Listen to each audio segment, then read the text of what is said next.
بسم الله الرحمن الرحيم، والصلاة والسلام على أشرف الخلق أجمعين، سيدنا محمد نبي الأمة ومن اتبع هداه إلى يوم الدين. شكرا محمد صلاح ورجالة مصر، ردتهم الاعتبار من هؤلاء الأوغاد الذين رسموا صورة لك.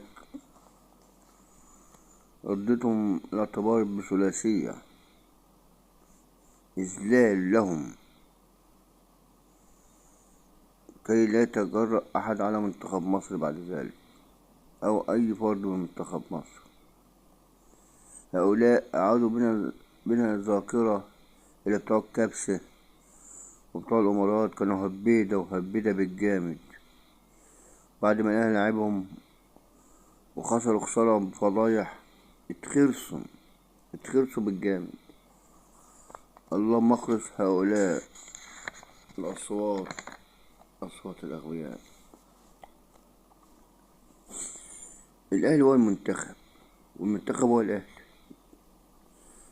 للأسف تحدثنا كثيرا مع العقلاء أن يخدموا على النادي الأهلي. أي لاعب الأهلي يطلبه لازم يكون هناك السمع والطاعة. اتفضل الأهلي، اللاعب اللي هو عايزه خده يا عم الأهلي. لأن اللاعب في ناديه شيء وفي الأهلي شيء تاني. الأهلي مزرعة للفن، مزرعة للأداء، الأداء الرجولي.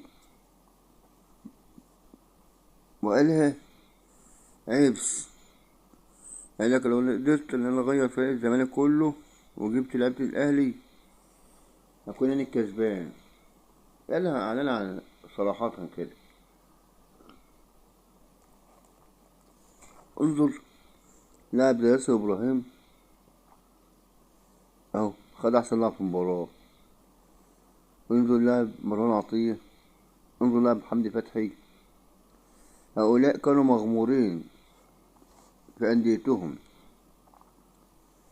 ها هم الآن أساسيين في الأهلي ومنتخب مصر. مع إن حمدي فتحي احترف بره بس اتأسس فترة في الأهلي، أصبح راجل. فعشان الكورة في مصر تتطور وتثبت وتصل للعالمية لازم تخدموا على النادي الأهلي. لكن العكس بيحاربوه.